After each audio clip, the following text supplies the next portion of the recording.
ভালো হবে। মহান আল্লাহ তাআলা সূরা ইউনূসের মধ্যে বলেন ওয়া হুদান ওয়া রাহমাতুল লিল মুমিনিন।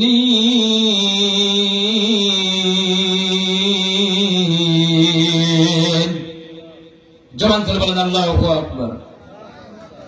বাইরে বাইরে একটু গান করেন।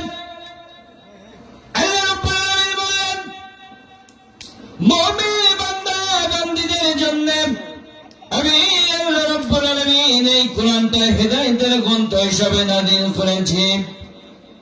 যে সকল মুমিন বান্দা বান্দীরা এই কোরআনের কাছে আসবে, আল্লাহর এই কোরআন তাদেরকে পথ দেখাবে, হেদায়েত দেবে। একটু জোরে সরে বলেন আলহামদুলিল্লাহ।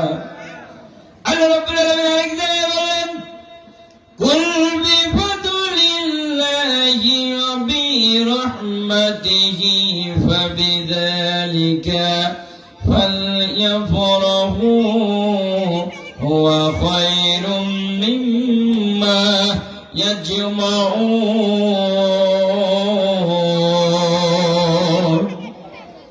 আল্লাহ রাব্বুল আলামিন বলেন এই জমিনে আমি আল্লাহ যত দয়া করেছি আর নিয়ামত দিয়েছি, আমি আল্লাহ পাক রব্বুল আলামিনের শ্রেষ্ঠ দয়া হলো কোরআন, শ্রেষ্ঠ সম্পদ হলো কোরআন। কোরআন তার মধ্যে আছে, শ্রেষ্ঠ সম্পদ আছে। কোরআন তার মধ্যে নাই, শ্রেষ্ঠ সম্পদ থেকে সে বঞ্চিত। মা বোনেরা একটু খেয়াল করেন, এই দুনিয়ার জমিনে আপনার লক্ষ কোটি কোটি টাকার ব্যালেন্স থাকতে পারে, গোলা ভালো আপনার ধান থাকতে পারে, গোয়াল ভালো গরু থাকতে পারে, এই দুনিয়ার জমিনে আপনার অনেক অর্থ সম্পদ থাকতে পারে।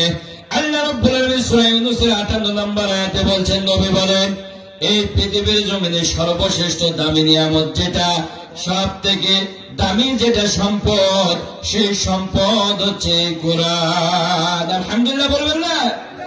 তাহলে যার মধ্যে কোরআন নাই, আমার আল্লাহ কি বললেন? এই কোরআন হলো শ্রেষ্ঠ সম্পদের নিয়ামত। যার মধ্যে কোরআন নাই, সেই শ্রেষ্ঠ সম্পদ থেকে, নিয়ামত থেকে বঞ্চিত। আমার ভাইরা, এই শ্রেষ্ঠ সম্পদ থেকে বঞ্চিত তারা। কোরআন যার সিনার মধ্যে নাই, যার ভেতরে কোরআন নাই, রাসূল সাল্লাল্লাহু আলাইহি ওয়াসাল্লাম বলছেন যেই ব্যক্তির মধ্যে এই কোরআনটা নাই, ওই ব্যক্তিটা হচ্ছে উজাড় গৃহ, এমন একটি ঘর যে ঘরের কোনো খুঁটি নাই, ছাদ নাই, এইরকম ফাঁকা একটা জায়গা। অর্থাৎ যে বান্দার মধ্যে কোরআন নাই, ওই বান্দা হচ্ছে একটা উজাড় গৃহ, ফাঁকা জায়গা। বাইরে আবার একটু খেয়াল করেন,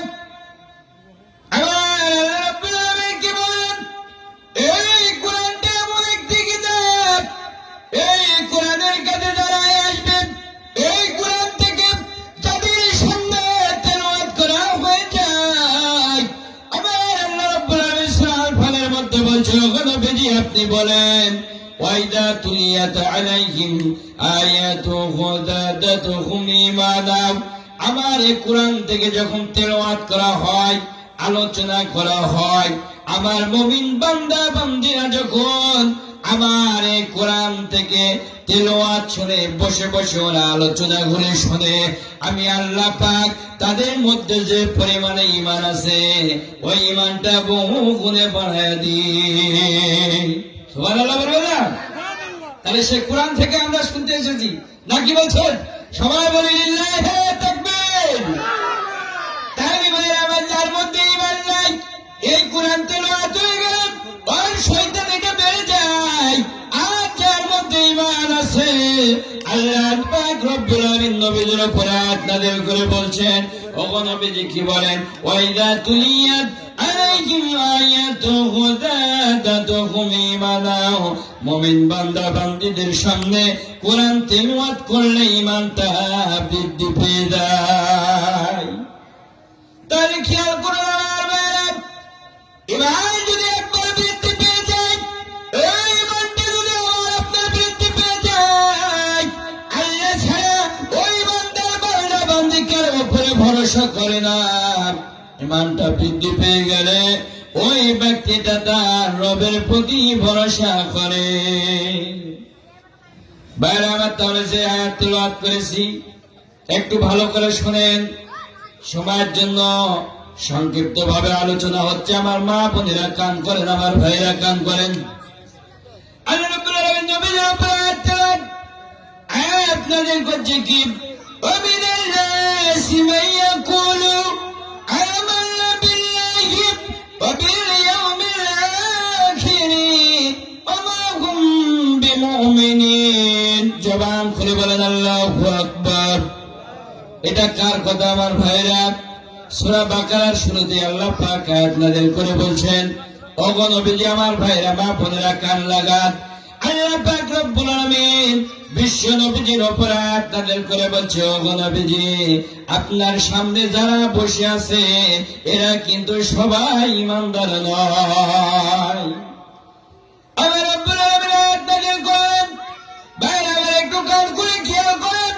আয়াত নাযিল করলেন, আমার নবীজি সাহাবীদের মধ্যে বললেন, ওগো আমার সাহাবীরা আমার সামনে যারা বসে আছে এদের মধ্যে কিন্তু সবাই ঈমানদার নয়। কতগুলি মানুষ ঈমানদার আর কতগুলি মানুষ বেঈমান। এই আয়াতটা যখন আল্লাহ পাক বিশ্ব নবীজির উপরে নাযিল করলেন, এই আয়াতটা থেকে আলোচনা শোনার পর আল্লাহ নবীজির একজন সাহাবী যার নাম হচ্ছে উমর রাদিয়াল্লাহু তাআলা আনহু, কি নাম বললাম? উমর রাদিয়াল্লাহু তাআলা আনহু বলেন, ওগো নবীজি আপনার সামনে যারা বসে আছেন এরা তো সবাই ঈমানদার নয়।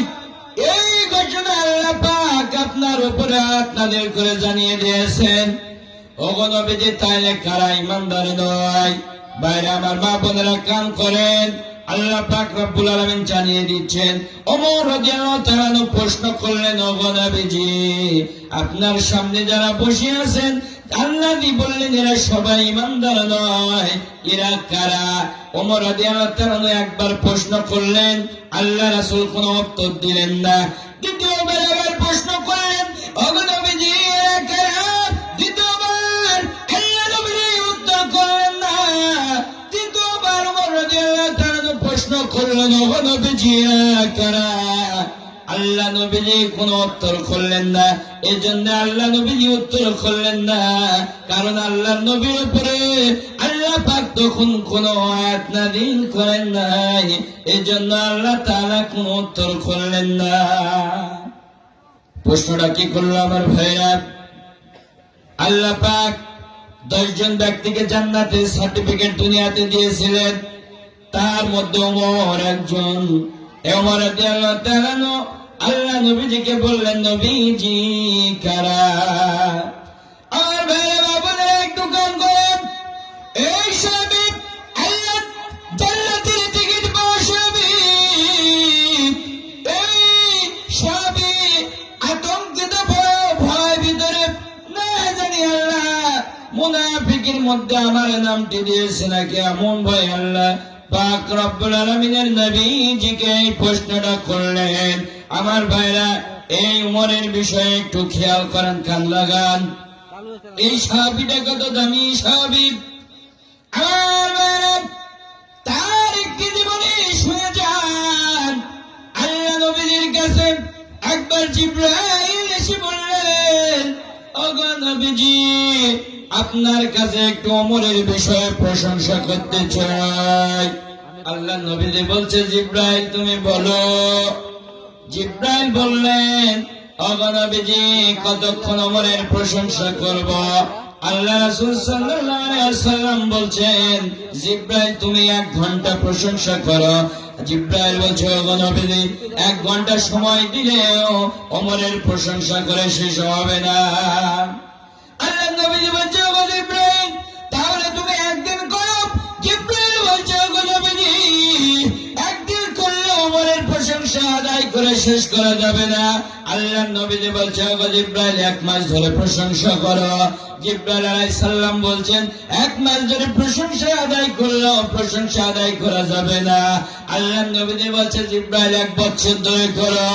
জিব্রাইল আলাইহিস সালাম বলছেন, ওগো নবীজি, 1 বছর ধরে প্রশংসা করলেও ওমরের বিষয়ে প্রশংসা করে শেষ করা যাবে না। সুবহানাল্লাহ বলুন না, লিল্লাহি তাকবীর। একটু কাম করেন, এই সাহাবী বইয়ের মধ্যে আছে, না জানি আমার নামটা মুনাফিকের খাতায় আছে কি নাই। আল্লাহ রাসূল বলছে, ওগো জিব্রাইল, কতক্ষণ ধরে তুমি তাহলে ওমরের প্রশংসা করবা?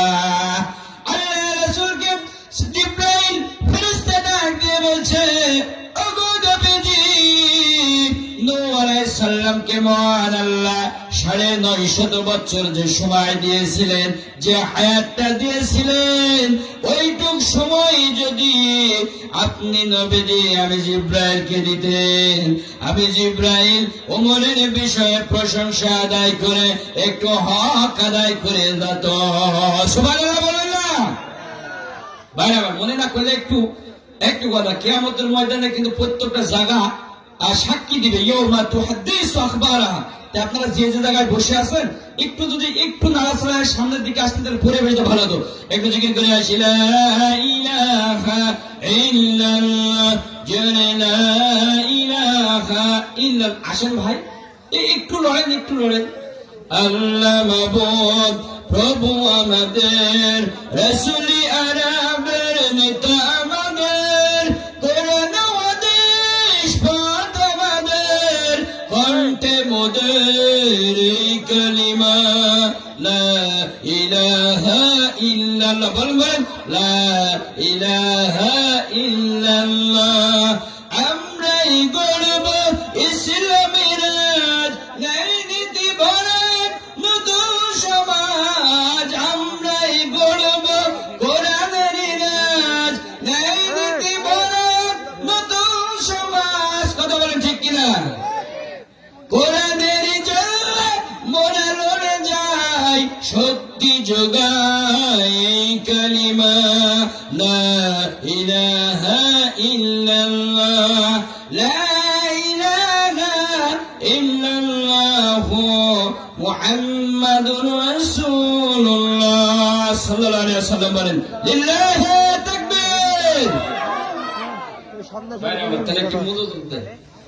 ওমর রাদিয়াল্লাহু তাআলা আল্লাহ রাসূলকে জিজ্ঞাসা করছে যে, ওগো রাসূল, ওই মুনাফিক যে আল্লাহ জি বললো যে আপনার সামনে সবাই যারা বসে আছে এরা সবাই ইমানদার নয়, এরা কারা? কয়বার প্রশ্ন করেছে ভাই, খেয়াল আছে? 3 বার প্রশ্ন করেছে, কিন্তু আল্লাহ নবীজি উত্তর দেননি। এই জন্য যে পরবর্তী আয়াতগুলি আল্লাহ পাক কিন্তু নাযিল করেন নাই। আমার ভাইরা, এই উম্মত এত আতঙ্কিত, এত ভয়। আল্লাহ নবীজিকে বারবার করে বলছে, ওগো নবীজি, কারা ইমানদার নয় আর কারা ইমানদার আপনি একটু বলে দেন। আল্লাহ পাক রব্বুল আলামিন 10 জন ব্যক্তিকে জান্নাতের দুনিয়াতে সার্টিফিকেট দিয়েছিলেন। তার মধ্যে উমরের নাম আছে না নাই? আমার ভাইরা সবাই বলেন, আছে না নাই? এই ব্যক্তি তারপরেও এত ভিতরে ভয়, না জানি আমি উমরের নাম আছে নাকি। আমার ভাইরা একেবারে হৃদয় বিদারক একটা ঘটনা আমার মা বোনেরা খেয়াল করেন। আল্লাহ রাসূলের মৃত্যুর আগে, আল্লাহ রাব্বুল আলামিনের রাসূলের মৃত্যুর আগে আল্লাহ রাসূলের একজন সাহাবী, যার নাম হচ্ছে হুযায়ফা রাদিয়াল্লাহু তাআলা আনহু। কি নাম বললাম আমার ভাইরা? খুবই হৃদয় বিদারক একটি ঘটনা শুনুন।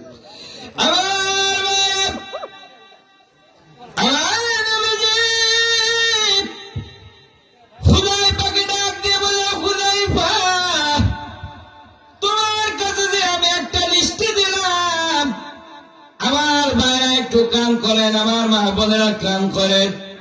আল্লাহ রাসূল এরকম একটা লিস্টি করে হুযায়ফার হাতে দিলেন, হুযায়ফা লিস্টি ধরো।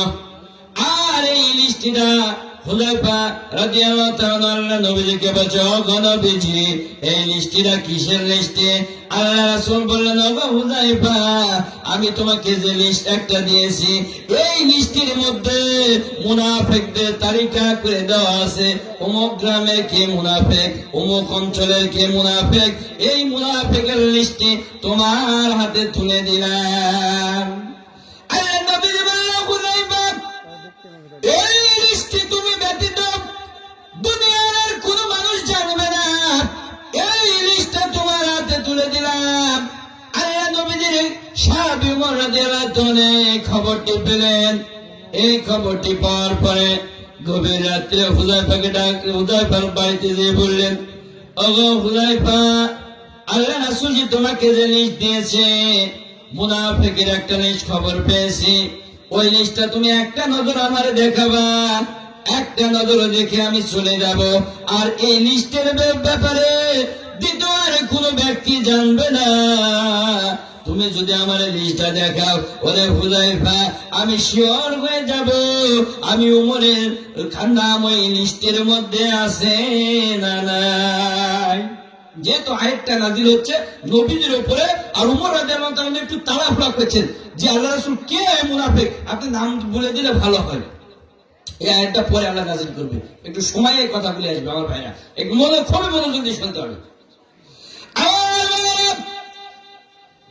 হুযায়ফা ওমরকে বলল, আমিরুল মুমিনিন, আল্লাহ রাসূল যে লিস্ট আমাকে দিয়েছে, আল্লাহ রাসূল এটাও বলেছে, ও হুযায়ফা, আমি যে তোমার হাতে লিস্ট দিলাম এটা তুমি কাউকে দেখাতে পারবে না। ও আমিরুল মুমিনিন, এই লিস্টটা আপনারা আমি দেখাতে পারবো না। সুবহানাল্লাহ বলবেন না? জোরে বলেন, জোরে বলেন। ওমর রাদিয়াল্লাহু তাআলা বাড়ির দিকে রওনা দিলেন, মন খারাপ করে বাড়ির দিকে রওনা দিলেন। 3 দিন পরে ওমর রাদিয়াল্লাহু তাআলা গভীর রাতে আবার হুযায়ফার বাড়ির দিকে রওনা দিলেন। হুযায়ফাকে ডাক দিয়ে বললেন, ওরে হুযায়ফা, তুমি বাড়িতে আসো। হুযায়ফা সালাম দিয়ে হুযায়ফার বাড়িতে ওমর রাদিয়াল্লাহু তাআলা প্রবেশ করে বলছে, ও হুযায়ফা, তোমার লিস্ট আজকে দেখতে আসিনি, একটা মাত্র ওয়াদা তোমার কাছে নিতে এসেছি। এই একটা যদি তুমি আমার ওয়াদা করো, আমি ওমর রাদিয়াল্লাহু তাআলা তোমার কাছে যে রাসূল লিস্ট দিয়েছে এই লিস্ট দেখতে যাব না। সুবহানাল্লাহ বলবেন না? বাইরে আবার একটু কান করেন। আল্লাহর নবীর সাহাবী ওমর হুযায়ফাকে ডাক দিয়ে বলছে, হুযায়ফা, তোমার কাছে আমার একটা ওয়াদা, একটা দাবি। আমি ওমর যদি তোমার আগে মারা যাই, আমার জানাজা তুমি হুযায়ফা নিজেই দিবে। এইটুকু ওয়াদা যদি তুমি করতে পারো, আমি ওমর তোমার কাছে যে আল্লাহ রাসূল লিস্ট দিয়েছে এই লিস্ট আর দেখতে যাব না। হুযায়ফা রাদিয়াল্লাহু তাআলা বললেন, ওমর, আমিরুল মুমিনিন যান, আমি কথা দিলাম আমার আগে যদি আপনি মারা যান, আমার পূর্বেই যদি আপনি মারা যান, আমি হুযায়ফা নিজেই আপনার জানাজা দিব। ওমর বললেন, হুযায়ফা, এইভাবে নয়, আল্লাহকে সাক্ষী রেখে আমার হাতের উপর হাত রেখে ওয়াদা দাও যে আমি আমিরুল মুমিনিন যদি মারা যাই, তুমি হুযায়ফা আমার জানাজার নামাজ পড়াবা। ওমর রাদিয়াল্লাহু তাআলা এই কথা হওয়ার পরে হুযায়ফা আল্লাহকে সাক্ষী রেখে বলছে, ও আমিরুল মুমিনিন, আল্লাহকে সাক্ষী রেখে বললেন, আমার পূর্বে যদি আমার আগে যদি আপনি ইন্তিকাল করেন, আমি হুযায়ফা নিজেই আপনার জানাজার নামাজ পড়াবো। সুবহানাল্লাহ।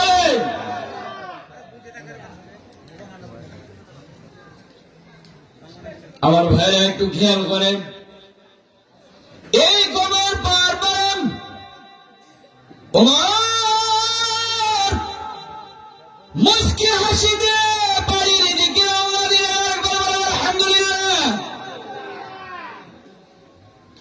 হুযায়ফা বলছে, ওমর, তুমি যে বাড়ির দিকে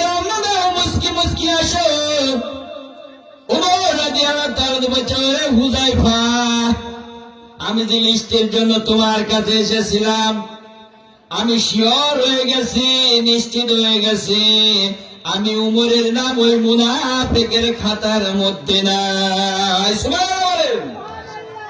উমর রাদিয়াল্লাহু তাআলা এই কথা বললেন।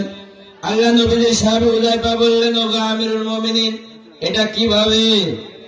উমর রাদিয়াল্লাহু তাআলা বললেন, হুযায়ফা, আল্লাহ রাসূল তোমার হাতে লিস্ট দিল এবং বলল, এই মক্কা মদিনায় যদি কোনো মুনাফিক মারা যায়, আমার অন্য সাহাবী নামাজ জানাজার নামাজ পড়াতে পারে, কিন্তু তুমি হুযায়ফা ওদের জানাজার নামাজে যাবে না।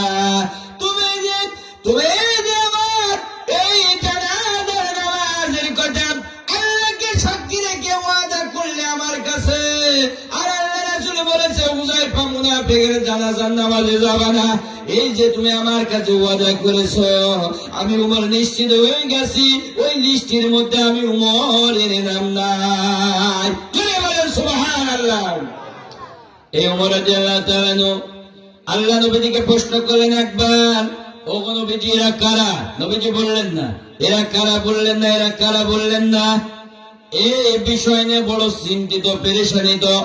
আরেকটি উমরের ঘটনা বলে আমি এই বিষয়ের আলোচনার দিকে যাব। আমার ভাইরা, আল্লাহ রাসূলের ওপরের পর হযরত আবু বকর যখন ক্ষমতার রাস্তাতে বসলেন, আবু বকর ডাক দিয়ে সবাইকে বললেন, তোমরা এক একজন এক এক এলাকায় যাবে আর এক একটা লিস্ট তৈরি করবে। লিস্টগুলো হবে অত দরিদ্র মানুষ কার কি প্রয়োজন, এই লিস্টগুলি তৈরি করবে, আর এই লিস্টগুলি আমি আবু বকরের কাছে এসে জমা দিবা। খলিফার কথা শুনে সবাই চলে গেলেন। আল্লাহ নবীর সাহাবী ওমরও গেলেন। ওমর এমন একটা অঞ্চলে চলে গেলেন, একবারে নিম্ন অঞ্চলে চলে গেলেন। খোঁজ করতে করতে এমন একজন আল্লাহর বান্দার পরিবারে খোঁজ পেলেন। ওই পরিবারে কেউ নাই। আমার মা বোনেরা, ভাইরা, আপনারা মনোযোগ দিয়ে শুনেন। সে সময় নেতার আদর্শ চরিত্র কেমন আর এখন কেমন আমার ভাইরা।